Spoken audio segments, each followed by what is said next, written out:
The Independent Republic of Mike Graham on Talk Radio.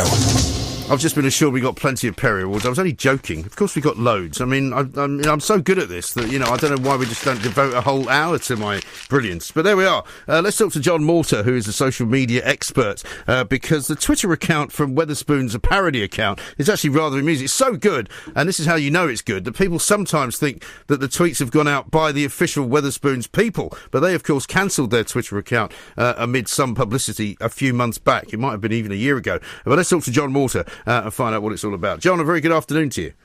Hello, Mike. How are you?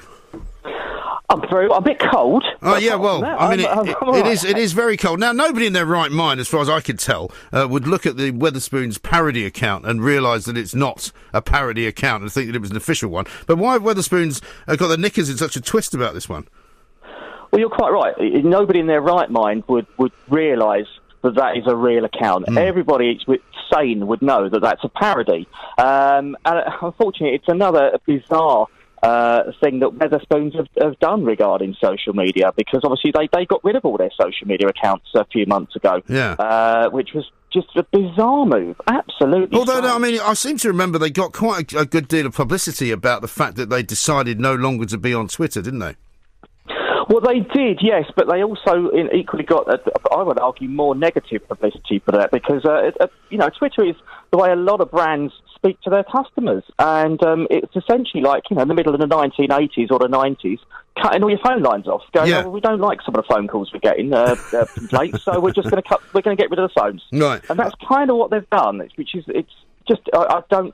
I don't get what they're doing at all. Right. I mean, according to the piece I've read this morning, 40,000 plus followers, fake updates coming under the name Tom from Spoons, mystery tweeter sometimes posting abusive replies to people. I mean, I have to say, I think I follow it actually because it's quite a funny account. And as I follow one or two parody accounts, it's not massively a big thing for me, but it's just there's so much bile and hatred and horror on Twitter that it's sometimes nice to see a shaft of comedy light.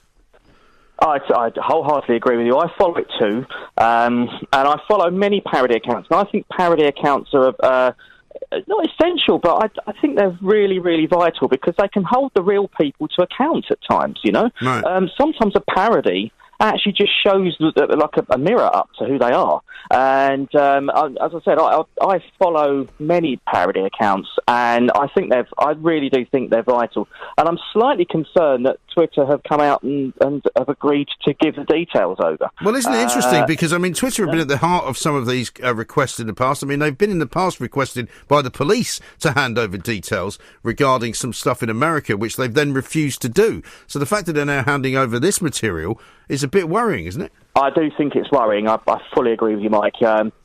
When I read the news this morning that was what Twitter were going to do, I really, really find that quite worrying, and it'll be interesting to hear Twitter what their response is really, because it's obviously a parody account. Yes, it's funny. I think anyone in their right mind can see it's a parody, see it's not real. And to be honest with you, I think Wetherspoons have set themselves up here because they haven't got an official account with a blue tick so people know that that's the official account. And there's loads of parodies on Wetherspoons now, including, actually, and I don't think it's parody, there is actually an ex-staff member's Twitter account from Wetherspoons that have come out with some very interesting stories. Well, I mean, this is I think what I think they're after, and their barrister apparently, a guy called David Hurst, has claimed that one of the tweets which is one I remember, in which it was basically looking. I mean, they write it in such a way that it looks quite official, basically saying that staff would not be wearing poppies around Remembrance Day because they didn't want anybody to think that they were a political organisation.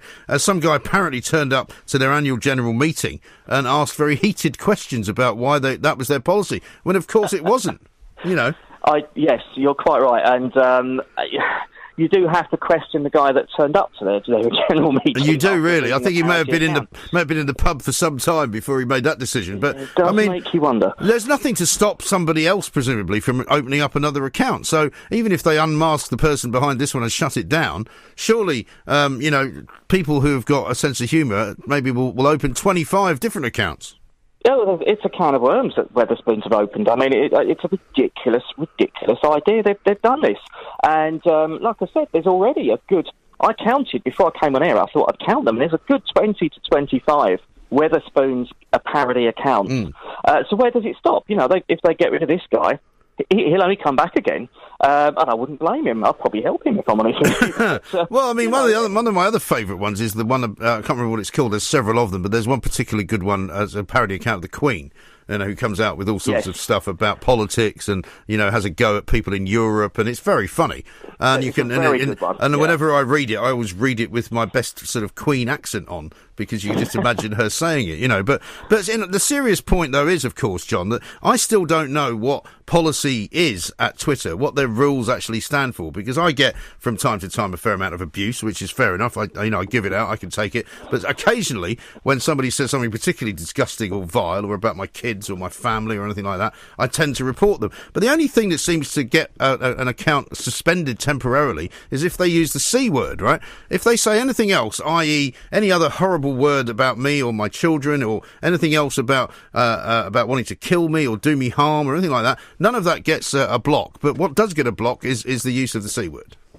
Yeah, I think Twitter needs to clarify further what the actual rules are on their platform, because you're right, there are some accounts where you really do scratch your head and think, what on earth has this not been removed? Yeah. And I get it too, I was I'm not quite as in the public eye as yourself, Mike, but I had my 15 minutes of fame about 10 years ago, and I still get abuse occasionally. Now, I can take it on the chin, I'm a big boy, but you're right, there's somewhere it just goes too far.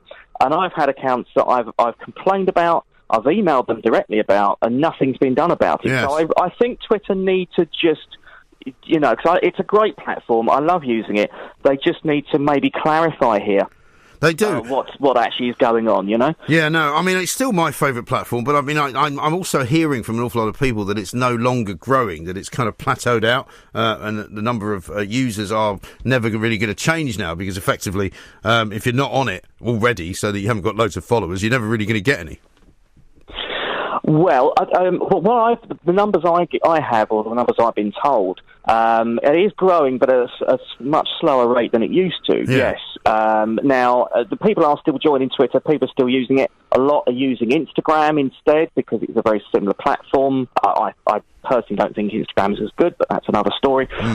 So, yeah, I mean, it's not going to go away. It's still, to me and to many others, it's the first place you go for views and news. Yeah. More than Facebook, more than anywhere.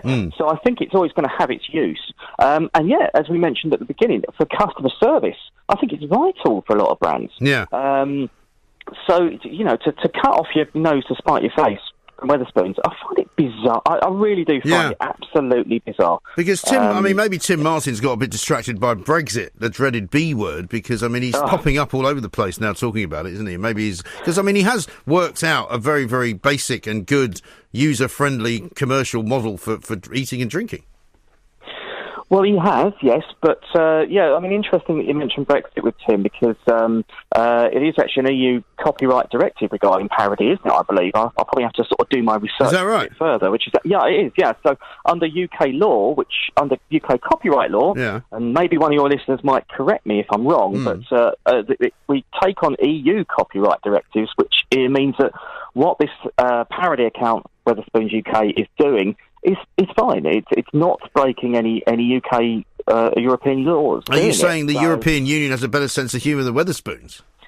I think everyone's got a better sense of humour than Weatherspoons, Mike. Really? I mean, they're not exactly doing themselves a lot of favours, really, are they? They're really not. And I mean, presumably, if they wish to, they could refuse. I mean, if this is an order from a court, and the reason they're giving up or are about to give up the identity of the person who operates this account, presumably they could refuse to do that if they wished.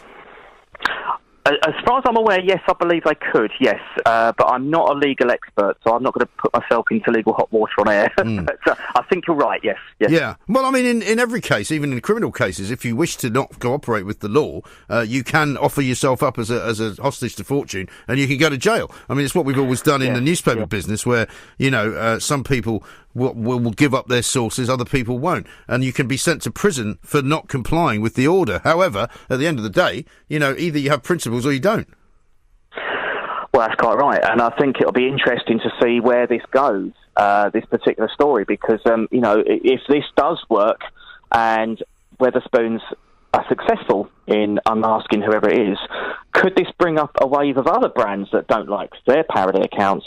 This could be a real Pandora's box in the wrong way, Yeah. So I think we have to be careful in what happens really, and I think Twitter have to be a little careful in what they allow and what they don't allow. I.e., big brands with lots of money saying, "Can we have the person who's doing this funny account that we don't like?" It certainly does prove that the legal profession and barristers don't have a sense of humour, that's for sure, which is a very depressing thought. But John, listen, thanks very much indeed. Jon Morter, social media expert there, telling us why Wetherspoons think it's necessary to take a parody account on Twitter to court because they say that it's somehow damaging their business. But if you go on to at Wetherspoon, which is the UK parody account, it says parody not associated with JDW tweets, which are shut down, or JD Wetherspoon. I mean, it's pretty clear that it is not real. What is wrong with these guys? 0344 499 1000. But I would welcome as well some views just on the general kind of code violations, if you like, and the rules engaged with working on Twitter, because Twitter seems to be particularly poisonous and particularly toxic when it comes to nastiness and the people that go on particularly just to have a go at other people. And I mean, I just say I can take as much abuse as the next man. However, when it starts to get really, really distasteful, when it starts to talk about, sex offending, and it starts to talk about your family and your children and all sorts of personal stuff, I don't think that's necessary. And I think there ought to be better rules around it, and there ought to be better ways of making sure that people are just a little bit sort of less horrible to one another on social media, don't you? 0344 499 1000. We'll take loads more of your calls coming up next on Talk Radio. Festive free speech with all the trimmings. Happy Christmas to you all.